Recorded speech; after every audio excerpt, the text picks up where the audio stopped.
Hey guys, it's K-Griff here. Welcome back to another session of Game of Thrones. Now, if you read my blog, which is coffeeanddragons.wordpress.com, then you know that I am participating in 4 in February, which I read about on Kotaku.com, and basically you have to beat 4 games in the month of February that you've never beaten before. My 4 games are Mass Effect, Game of Thrones, Heavenly Sword, and Halo 3. So today I'm going to be playing some Game of Thrones, hopefully make some headway, so that I might actually stand a chance of finishing my 4 in February. So without any further ado, let's get going. I believe we were with Moors, and we were about to go see Commander Mormont. So we'll finally find out what that's all about. Half-Hand and his men got me back on my feet. I had lost my company, but Terence and Ronnet did not die in vain. We rid the region of a band of wildlings, renowned for their ferocity, that Half-Hand had been tracking for days. Poddy saw a chance to desert during the skirmish and took it. I couldn't believe it myself, but I had to know what happened to the boy. I found his bow on the ground, yet there were no signs of a struggle at his post. That little shit had indeed run off, but the stench of his fear betrayed him and left a lingering trail in his wake. My skin changer abilities have aided me in tracking better men than him. It was quick work to track the little brat through the fortress and the forest of Molestown. I ended up finding him in the deep woods, assaulting a young girl in an attempt to steal her gold and make good his escape. He received a deserter's fitting punishment. There was nothing more to linger for, so I had only to return to Castle Black and give my report.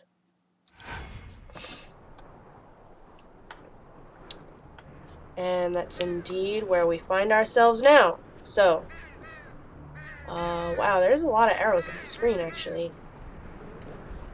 Not sure what they're all for. I didn't actually look around this place that much when I... They all seem to be pointing in here. I didn't actually look around this place very much when I was here the first time. Maybe I'll get a chance to explore some more.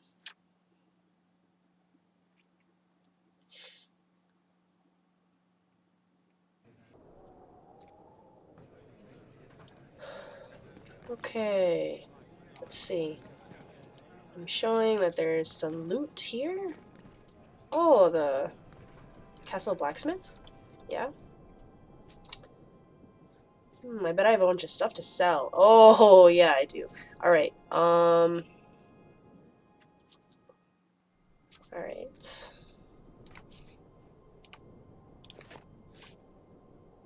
Here we go, that's better. Then we have this.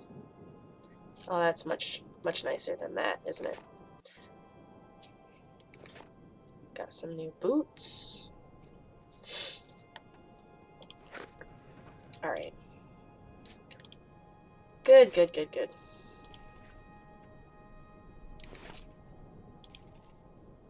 Okay. Well, I'm glad I decided to stop and talk to those guys. Oh. Hey, folks. We came upon 2 of their scouts and followed them. We knew that there must have been more of them out there. Is that Half-Hand? On the other hand, what we didn't know was that Gorn was leading them. When we got to Icemark, they'd already run into Kragan's patrol. The sounds of the Butcher and his men fighting led us right to them. We arrived in the midst of the fighting.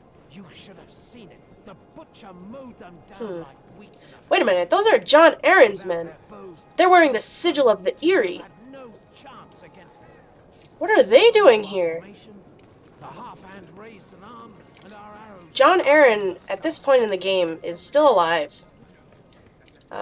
He dies. As you know if you read the book. He dies before the first book even gets started. But in this game, he's still alive, and he's still the Hand of the King. So, why are his men here?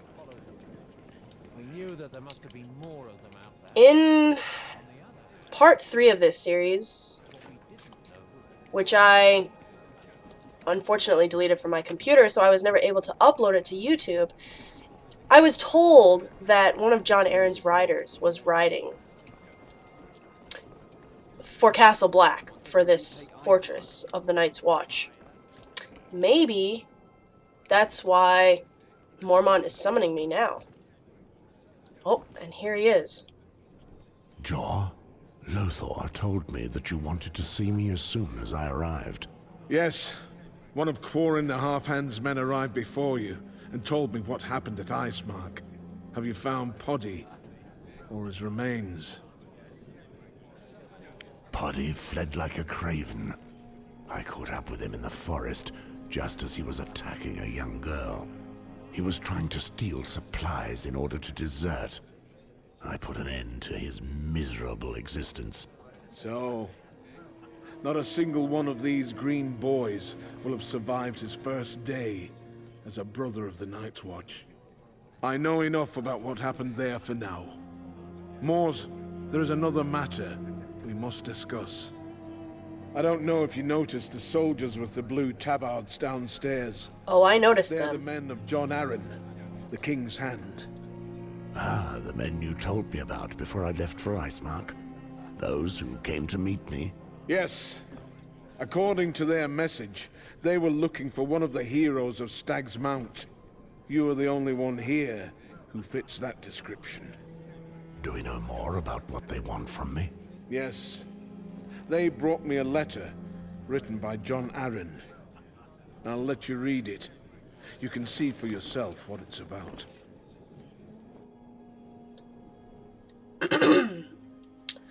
Dear friend, I am sorry to write you with such grave tidings. I imagine that entering the Night's Watch was no easy decision. I respected your choices without question, merely grateful that you still live. A dark hour is upon us. No matter how far you go, or how many years pass us by, you will always be the hero of Stag's Mount to me, the man who shed blood at my side. It is to this man that I write today. Here the pieces are coming together, and the end game will likely be difficult. I worry for the realm. Its enemies gather in the shadows, preparing to strike. Perhaps the years have made me too cautious, but you know me, and I am too old to change. I fear for my life. Not long ago, I learned of the existence of a young woman of vital importance. Alas, I cannot tell you more, nor can I ensure her protection, so wary am I of those surrounding me here. You absolutely must find her for me, and see that her safety is assured. I trust you, my friend, and the fate of the realm depends upon you. The bearer of this letter, Sir Godric, can be trusted. He will speak to Lord Commander Dior Mormont to make the necessary arrangements for you to carry out this task. He will accompany you until you find her. I have taken measures to send the girl to meet you at the wall. She is in a place where you would never follow your brothers, in the darkness that the memory of Serena keeps far from you. I wish you luck, John Arryn. I don't know why I made him Scottish. That sly old fox hasn't changed a whit. 15 years without a word, and all of a sudden he writes to beg a favor of me. I'm not even surprised. Why are you receiving a personal missive from the King's Hand? He's an old friend. We fought side by side in Robert Baratheon's rebellion. He saved my life more than once. There is a passage that I don't understand. It mentions a girl, the darkness, and your wife, Serena. What does it mean? Arryn is an intelligent man. This is a message only I can decipher. During the war, when we fought together, I never once used the services of a whore. That explains why he was so adamant about them in the forest.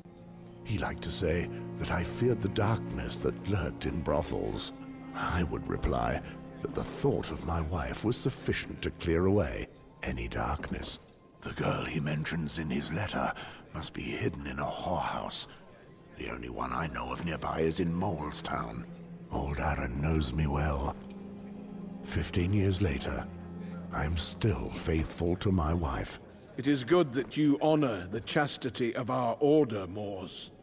But are you doing it for the right reasons? Our vows are clear. We must leave behind our wives and children. If you are true to your oath, it must not be out of love for Serena, but out of respect for the Night's Watch. Does it matter why? I mean, I'm still not breaking my oath either way, and I mean, for these young guys who come in without any wives or any real family, that's one thing, but for an older guy like Moors, to ask him to forget his wife after how many years of marriage? I don't know, I think that might be asking too much, you know?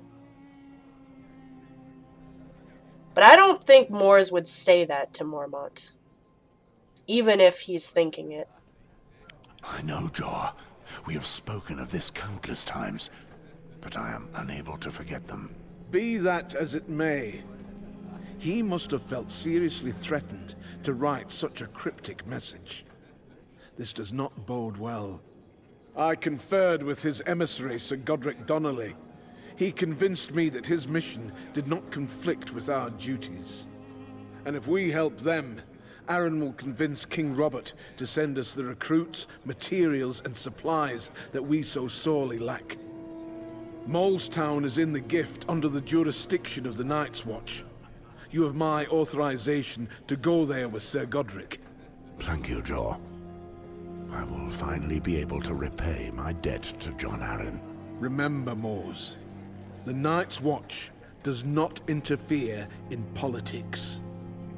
If, for some reason, you suspect that something is wrong, return to Castle Black. Very well. I will go find this Godric. Interesting, interesting.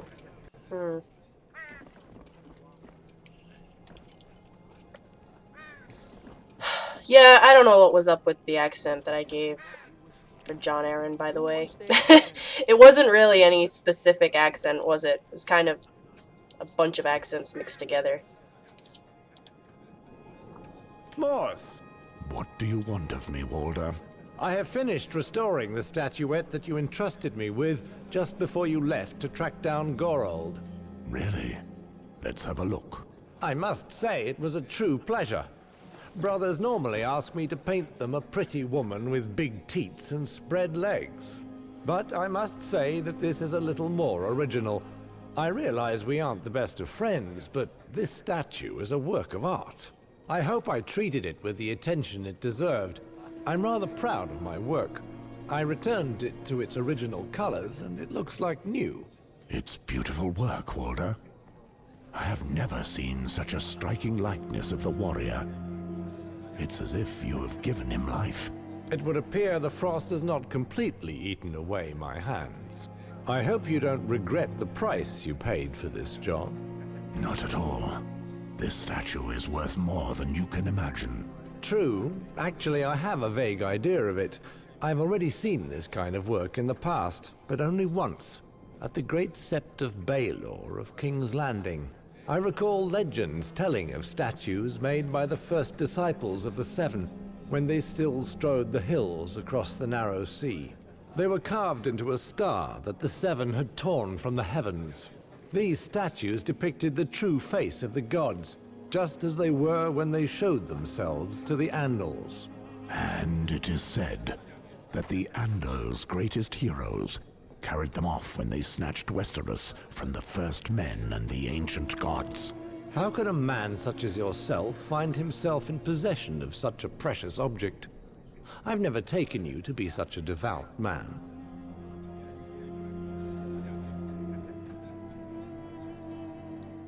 Really? It's a part of the duty of his bloodline? I'm gonna say this just because I want to know what he's talking about. This statuette of the warrior has always belonged to my family, as far back as the bloodline stretches. It is because of this that he walks alongside us. Have you heard of the Battle of the Field of Fire? Ah, now there's another great tale. At the time of Aegon the Conqueror's conquest, the Lannister king and the King of the Reach united their forces to fight the Targaryen and their dragons. This is not just any old tale. This battle really took place, and it was the greatest massacre in the history of the Seven Kingdoms. On that day, more than 4,000 knights perished in the fire of those three great dragons. Amory Westford, my ancestor, fought under the colors of the lion, as is our duty. When the shadows of the dragons blotted out the sky, and their fire engulfed both men and beasts, he prayed for his life, as he had never done before. He swore then, on his immortal soul, that he would search for and gather all seven, collecting the 6 other statues which accompany the warrior.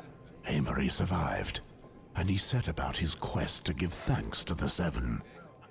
He never succeeded, and our bloodline inherited his oath. I imagine that faith comes more easily when one rushes into the jaws of such monsters. It's a beautiful tale all the same. You know, I could maybe help you keep this ancient promise, Mors. Really?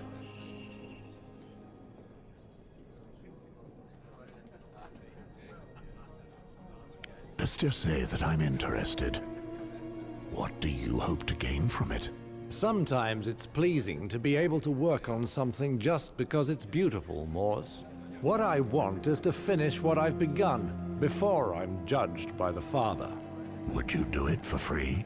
I've not taken so much joy in anything since I chose to take the Black, and you know how important the faith is to me. If I could help you accomplish this sacred vow of your ancestors, I'd be paying homage to the gods for all their graces. And how would you do that? This statuette, it was created to be part of the group of 7. Yes, we already spoke of it. Wait, you don't understand. I've studied it closely, and I can tell you it was made to be bonded to other objects carved from the same strange rock. Probably a bracelet or an amulet that the Andal warriors bore, like the 7-pointed star they carved into their chests. I believe I'm capable of reconstructing such a work. More than 4,000 years after its imagining, it would be magnificent. Man, this... I thought there was going to be just a little side quest, but it's actually turning into this huge thing. Walder, what are you suggesting? I do not follow. I should be able to make copies of the statuettes that go with this one. With good models, it should be possible. Out of the question. That would mean going back on the word of my ancestors. This is about an act of faith and the honor of my bloodline, Walder. Forgive me. I understand what you say. I've never seen a rock that compares to this one. It's perhaps true what the legends say when they claim they were carved from a star fallen from the heavens. That may well be. I thank you, and I would leave you now. Wait. I can restore them, just as I brought the warrior back to life for you. These statuettes are not unique, though extremely rare. I told you I remember seeing 3 whole sets in the Great Sept of Baelor. You speak of a world which is closed to us, my brother. I'd be happy to share this dream with you. If you ever manage to lay your hands on another of these precious relics, I doubt it would be in good repair. But I can restore all their beauty for you. Man, this guy's like almost desperate.